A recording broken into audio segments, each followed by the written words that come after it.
Saudara, apa kabar Anda hari ini? Senang sekali saya Melisa Gandasari dapat hadir menjumpai Anda di Zona Inspirasi. Saudara, sektor pertanian terbukti menjadi salah satu sektor yang tetap mampu tumbuh di tengah pandemi COVID-19. Hal itu tercermin dari penyaluran kredit pertanian BRI yang tumbuh 12,8% year on year jika dibandingkan dengan pencapaian yang sama pada periode tahun sebelumnya. Ini menunjukkan bahwa sektor pertanian memiliki resiliensi yang tinggi. Namun tentunya sektor ini perlu sokongan dari berbagai pihak untuk lebih berdaya. Lantas bagaimana komitmen BRI untuk terus memberdayakan sektor ini dan sekaligus menjadi akselerator kebangkitan ekonomi nasional? Kita akan bahas selengkapnya hanya di Zona Inspirasi.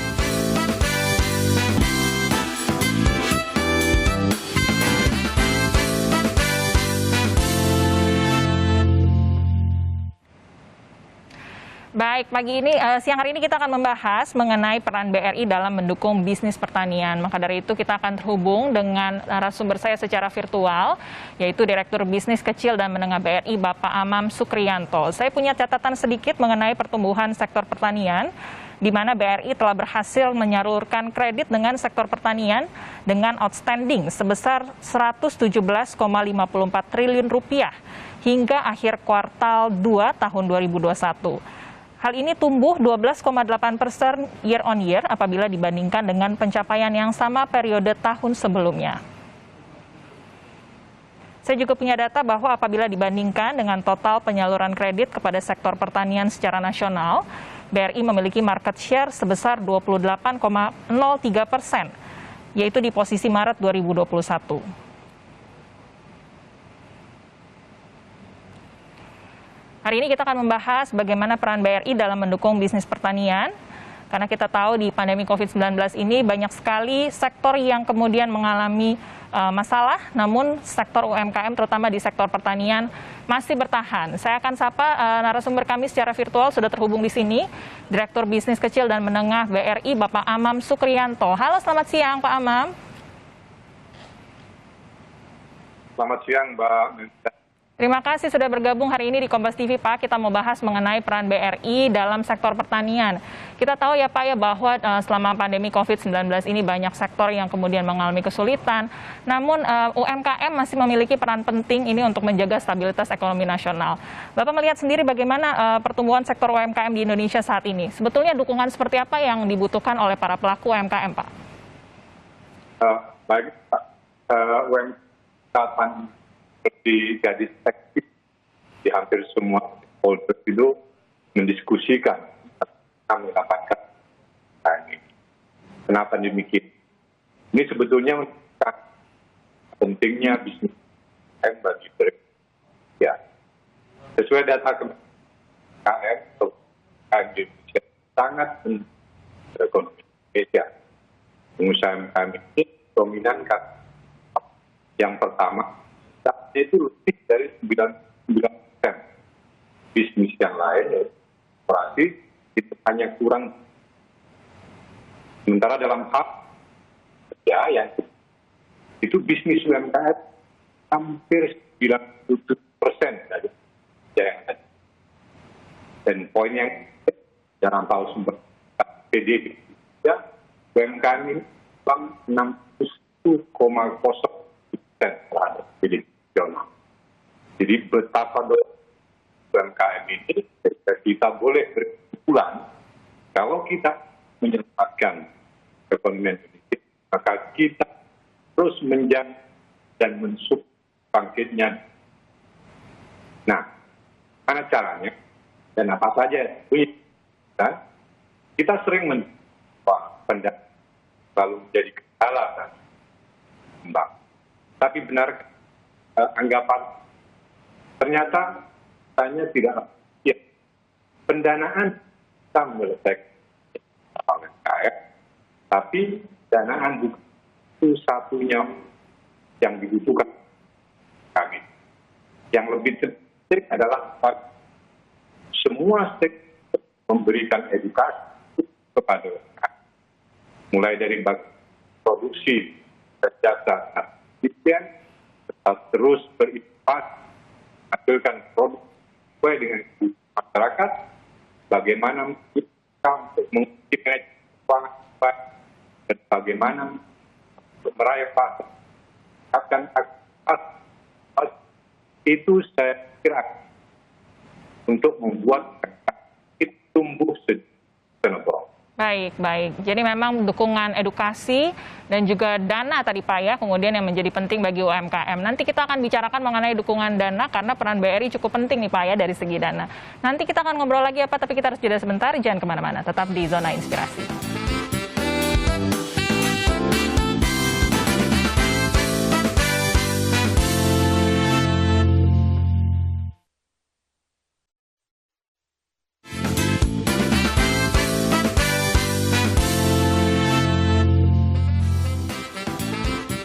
Anda kembali di Zona Inspirasi Saudara. Hari ini kami sedang membahas mengenai peran BRI dalam mendukung bisnis pertanian. Masih terhubung secara virtual bersama dengan kami di sini Direktur Bisnis Kecil dan Menengah BRI, Bapak Amam Sukriyanto. Pak Amam, tadi sempat kita bahas mengenai kehebatan UMKM bisa bertahan di masa pandemi ini dan tentunya butuh dukungan ya Pak dari berbagai pihak melalui edukasi dan juga dana. Ini ada yang menarik ya Pak bahwa BRI sendiri berhasil menyalurkan kredit kepada sektor pertanian. Ini ada pertumbuhan sebesar 12,8% year on year-nya dan ada market share secara nasional yang dimiliki BRI ini sebesar 28,03%.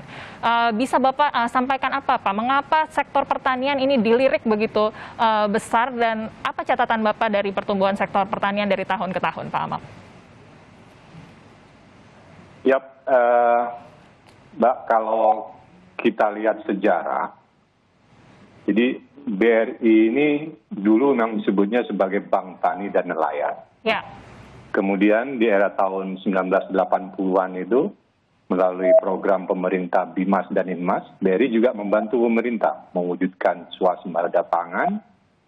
Dan bahkan sampai saat ini, kalau kita lihat eksistensi BRI itu secara fisik memang dekat dengan daerah pertanian. Nah ini sebetulnya semua merupakan bukti konkret bahwa bisnis pertanian itu merupakan target market bagi Bank Rakyat Indonesia untuk pengembangan bisnisnya. Nah ini juga terbukti dari portfolio kami yang juga terus meningkat porsinya untuk bisnis pertanian ini. Di mana pada tahun 2018 portfolio BRI itu sebesar 94,4 triliun rupiah atau 11,82% dari total portfolio kita itu ada di sektor pertanian.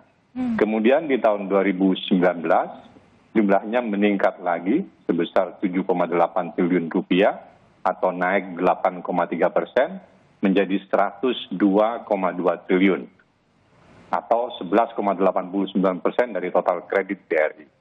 Kemudian meningkat terus di tahun 2020, meningkatnya sebanyak 9,3 triliun atau naik lagi 9,1% dari tahun sebelumnya menjadi 111,5 triliun atau 12,66% dari total portfolio. Bahkan di tengah pandemi yang kita alami sejak triwulan pertama tahun 2020, di tahun 2021 ini pada triwulan kedua portfolio BRI di sektor pertanian tetap tumbuh 6 triliun rupiah atau naik 5,4% menjadi 117,5 triliun rupiah. Dan ini merupakan kontribusi terbesar atau kontribusi sebanyak 28,03% terhadap market share kredit industri perbankan ke sektor pertanian. Baik, baik. Angkanya begitu fantastis begitu ya Pak ya, kalau dari catatan sendiri itu sebesar 47,5% ini jatuhnya ke sektor pertanian begitu.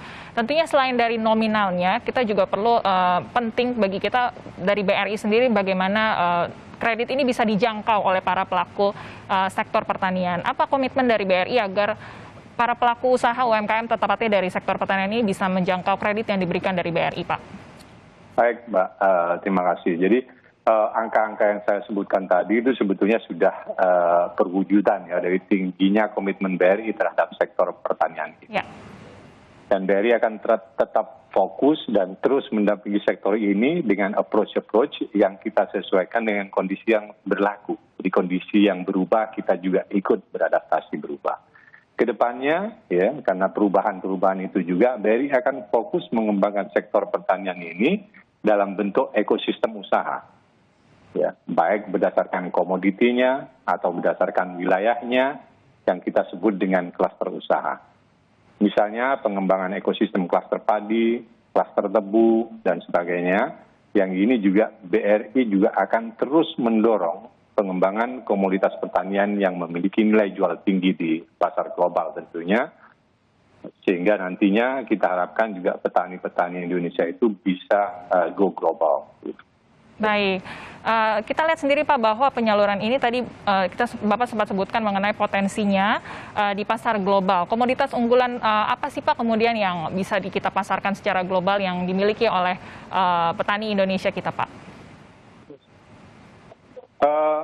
Khusus untuk pertanian saat ini, jadi kita sangat beruntung bahwa salah satu di sektor perkebunan, kelapa sawit itu masih menjadi faktor yang paling penting ya untuk sektor pertanian. Ya. Tapi di sektor lain dengan perkembangannya teknologi ini ya, informasi itu gampang didapatkan, kemudian dari mana saja, kapan saja, apa saja itu bisa kita dapatkan informasinya. Maka kita lihat saat ini ada peluang bagi petani-petani untuk mengetahui produk-produk apa yang sedang laku di pasar global dan sebagainya. Dan ini menarik karena pada saat ini ada fenomena porang. Ya, ya. Ini kita semua dikejutkan ya oleh fenomena porang ini karena ternyata porang ini memiliki nilai ekonomis yang sangat tinggi. Saat ini itu harganya di kisaran 4 ribuan, kemudian per hektar bisa memanen sampai 50 ton, yang artinya kalau dikuantifikasi itu per hektar bisa nilai ekonominya sampai 200 miliar. Gitu. Nah, 200 juta, mohon maaf. Nah ini tentunya BRI juga melihat ini sebagai peluang ya untuk memastikan proses BRI ini efisien, maka BRI melakukan pemberdayaan melalui pola klaster-klaster yang tadi saya sebutkan itu Mbak. Jadi terhadap para petani itu yang tergabung dalam kelompok tani, selain kita memberikan pembiayaan, kita juga mengedukasi bagaimana cara meningkatkan produktivitas lahan misalnya, bagaimana mengelola keuangan yang baik, terus juga menyediakan sarana ya untuk tempat mereka kumpul-kumpul, sharing knowledge begitu. Kemudian yang penting adalah yang terakhir bahwa kita juga memberikan cara bagi petani untuk mengakses pasar. Karena tanpa akses ke pasar nanti apa yang dihasilkan juga akan menjadi percuma itu. Baik. Saat ini saja ya Mbak, kita ini untuk komoditas umbi-umbian dan termasuk porang di dalamnya. Secara nasional di tahun 2021 ini BRI sudah menyalurkan lebih dari 600 miliar rupiah. Saya lihat bahwa pola klaster, pola ekosistem ini juga bisa kita copycat kepada komoditas-komoditas yang lain. Apakah itu singkong, tebu, padi, dan sebagainya. Itu Mbak Melissa. Baik. Jadi memang ada sebuah peluang emas begitu Pak ya yang dimiliki oleh Indonesia saat ini dikarenakan memang kita punya lahan yang subur, bagaimana kita bisa memanfaatkannya dengan baik, tentunya dengan edukasi yang baik juga terhadap para petani sehingga nanti kita bisa berjaya di pasar global begitu Pak Amam ya. Yang menarik juga Pak ini adalah mengenai pembiayaan di ekosistem beras dengan rice mill unit. Saat ini capaiannya seperti apa, boleh dijelaskan Pak Amam? Untuk beras dan rice mill unit, Mbak ya. Jadi kita lihat bahwa penggiliman padi ini merupakan salah satu usaha yang juga kami coba terus dorong dengan pembiayaan. Hanya memang kalau kita lihat statistik, jumlah penggilingan padi yang ada di Indonesia ini saat ini sudah ada sebanyak 182.000 unit penggilingan padi, baik itu yang kecil, menengah maupun besar, gitu. Ya, dan ini sebetulnya dengan kondisi jumlah sebanyak itu lebih banyak dari penggilingan padi yang ada itu memang sudah tidak efisien. Artinya beras yang dihasilkan itu beras dengan kualitas rendah. Ya. Bahkan rendemennya itu bisa jatuh sampai di bawah 55%, yang ini tentunya tidak menguntungkan ya buat semua pelaku di ekosistem itu gitu. Nah, ini yang ke depan kita dorong. Kalau kita cerita bagaimana portfolio BRI di bisnis ini ya, untuk ekosistem beras dan rice milling unit atau penggilingan padi ini, kita saat ini sudah menjangkau hampir 41.000 debitur, ya, dengan total penyaluran itu sebesar 4,1 triliun rupiah, ya, baik itu berupa pinjaman KUR mikro, KUR kecil maupun KUPEDES dan kredit retail, gitu. Yang ini termasuk di dalamnya adalah untuk 6.166 debitur itu merupakan pengusaha-pengusaha penggilingan padi, gitu. Ya. Hanya sayangnya memang saat ini jumlah yang 182.000 itu seperti saya sampaikan tadi, kondisinya banyak yang sudah tidak efisien mesinnya, sehingga yang diperlukan adalah bagaimana merevitalisasi supaya lebih banyak beras-beras yang premium yang dihasilkan, sehingga nilai tambahnya betul-betul terasa oleh ekosistem itu. Baik, baik. Jadi memang sama seperti yang tadi Pak Amam sempat sampaikan ya, bagaimana sejarah kita, sektor pertanian kita memang cukup kuat, harus kita dukung secara maksimal begitu ya. Menarik ya Pak perbincangan kita hari ini, nanti kita masih akan membahas bagaimana dukungan peran BRI ini dari menyalurkan kartu tani. Nanti kita akan bahas lebih lanjut, tapi kita harus jeda sebentar, jangan kemana-mana. Zona Inspirasi segera kembali.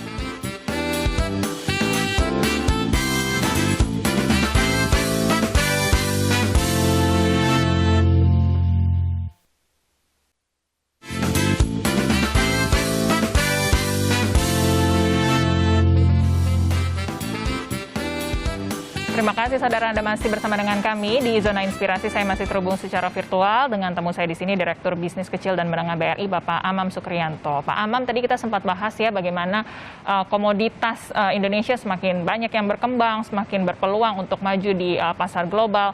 Dan tadi Pak Amam sempat sebutkan bagaimana pentingnya menciptakan ekosistem bisnis agar pertanian ini bisa terintegrasi dan juga berkolaborasi. Bagaimana peran BRI untuk menggapai para stakeholders agar jangan sampai tadi seperti yang Pak Amam katakan, barangnya sudah terproduksi dengan baik, tapi langkah berikutnya tidak terlaksana dengan baik, Pak Amam. Mau izin Mbak, sorry, what's the questions? Baik, Pak Amam, kalau tadi sempat dikatakan bahwa pentingnya menciptakan ekosistem bisnis pertanian agar bagaimana para stakeholder bisa turut mendukung para pelaku UMKM di sektor pertanian. Bagaimana peran BRI untuk menciptakan dan mendukung ekosistem bisnis ini, Pak? Ya Mbak, memang untuk menciptakan bisnis pertanian yang efektif dan efisien ini diperlukan kolaborasi banyak pihak ya, yang terlibat dalam ekosistem pertanian tersebut. Misalkan ada anggapan umum bahwa untuk meningkatkan produksi beras itu kita harus memajukan industri padi, maka bank harus giat memberikan kredit kepada petani. Itu yang sering kita dengar gitu. Nah, menurut Anda kalau hanya dengan pemberian kredit kepada petani, apa kira-kira dapat menghasilkan produksi beras atau tidak? Gitu. Nah, kita ini sudah mendapatkan sebetulnya gambaran di lapangan gitu ya. Ada banyak faktor sebetulnya yang mempengaruhi keberhasilan dalam industri pertanian ini.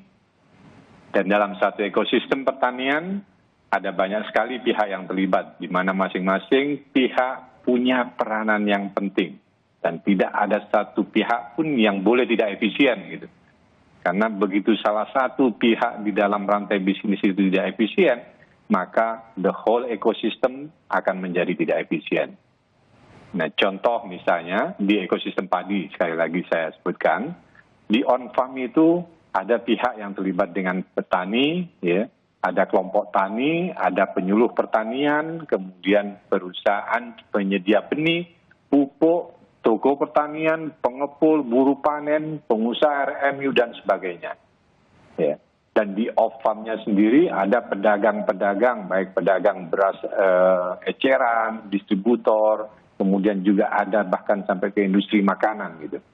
Nah, semua ekosistem ini ya harus bisa mendapatkan kebutuhan untuk produksinya dengan tepat waktu, tepat jumlah, dan tepat kualitas dengan proses yang harus bergulir berkesinambungan gitu.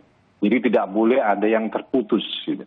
Nah, dengan inilah kita di BRI sedang mencoba ya untuk bisa menggabungkan semua ekosistem itu ya, sehingga memang betul-betul semua titik bisa mengevaluasi bagaimana tingkat efisiensi dari bisnisnya itu gitu. Nah, ini kepada masing-masing pihak dalam ekosistem, bank akan mencoba menawarkan produk dan jasa yang memang sesuai dengan kebutuhannya. Ya. Baik dari sisi alat transaksi, kemudian dari sisi pendanaan, bahkan kalau misalnya ada kelebihan dari dananya untuk menyimpan dana yang lebih tadi. Gitu. Baik. Kira-kira begitu, Pak. Baik, kalau untuk para petani sendiri ada peran dari BRI yang ada dalam menyalurkan kartu tani. Boleh dijelaskan kartu tani ini seperti apa, Pak Amam? Baik, Mbak. Kartu tani itu memang kartu yang dirancang khusus untuk melakukan alokasi pupuk subsidi kepada kaum petani. Ya. Nah, program ini memang sudah sejak tahun 2018. Dan kebetulan Himbara mendapat tugas untuk menyalurkan kartu tani tersebut. Jadi menyalurkan kartu tani. Namun sebenarnya fungsinya sebetulnya bisa lebih dari itu. Karena kartu tani sebetulnya itu berfungsi seperti layaknya ATM biasa. Ya. Namun kartu tani itu hanya bisa dimiliki oleh anggota kelompok tani. Karena petani itu harus tergabung dalam kelompok supaya bisa dibuatkan kartu tani. Selanjutnya, petani itu harus mengumpulkan dokumen pendudukan serta bukti-bukti bahwa dia itu benar-benar petani. Karena pemerintah menginginkan bahwa subsidi yang diberikan betul-betul jatuh kepada yang berhak. Gitu. Ya. Dan khusus di BRI, sampai dengan tahun 2021 ini, kita sudah mendistribusikan 4,4 juta kartu tani kepada seluruh petani di Indonesia. Ya. Kebetulan BRI bersama dengan Himbara yang lain itu sudah dibagi-bagi wilayah-wilayahnya, dan BRI kebetulan menyalurkan kartu tani itu di Kepri, di Banten, di DKI Jakarta, kemudian Jabar khususnya di Kabupaten Tasikmalaya, Jateng, DIY, Kalbar, Kaltara, Kalteng, Kaltim, Sumbar, dan Sulsel khususnya yang ada di 14 kabupaten dan kota, kemudian Sulteng, Maluku, Malut, NTB, NTT, Papua, dan Papua Barat. Baik. Jadi sudah hampir di seluruh Indonesia begitu ya. Pak Amam, sebagai penutup terakhir tadi sudah sempat disampaikan bagaimana ada masa depan yang cerah begitu ya dari sektor pertanian ini. Ada harapan apa yang bisa diberikan kepada sektor pertanian kita di Indonesia kemudian, Pak Amam? Baik, Mbak. Fakta ini, Mbak, ya, bahwa dengan bertambahnya penduduk, sementara bumi masih akan tetap sama, jumlah luasan lahannya juga akan tetap sama, maka tidak bisa dihindarkan bahwa lahan pertanian ini akan menyusut. Ya. Nah, belum lagi kalau ditambah dengan faktor perubahan iklim dan perubahan sosial budaya masyarakat yang menyebabkan profesi petani pun, ya, kok sepertinya kita lihat belakangan ini juga menyusut, ya. Minat dari masyarakat untuk berprofesi di petani. Nah, tentunya untuk meningkatkan produksi pertanian ini diperlukan yang namanya rekayasa teknologi, termasuk juga rekayasa sosialnya, rekayasa budaya, dan rekayasa ekonomi. Baik. Nah, diperlukan upaya untuk meningkatkan produktivitas perlahan. Baik. Penggunaan mekanisme pertanian, ya, karena kita tahu bahwa mekanisme pertanian itu hanya akan efisien kalau lahan yang digarap itu cukup secara luasan, gitu. Baik. Nah, kita sudah cek nih, misalnya untuk klaster padi itu akan efektif kalau ada di kisaran klaster itu terbentuk dengan baik kalau sudah ada di kisaran 300 hektar. Baik. Jadi memang butuh dukungan dari berbagai pihak supaya pertanian kita ini bisa terus mencapai dan mendukung perekonomian nasional. Maaf harus saya potong, Pak Amam, karena waktu kita sudah habis. Saya ucapkan sekali lagi terima kasih atas peran dari BRI untuk mendukung sektor pertanian kita. Semoga sektor pertanian kita bisa tetap terus maju dan terus mendukung perekonomian nasional. Akhir kata, saya Melisa Gandasari harus pamit undur diri. Terima kasih atas kebersamaan Anda. Tetap jaga protokol kesehatan. Sampai jumpa.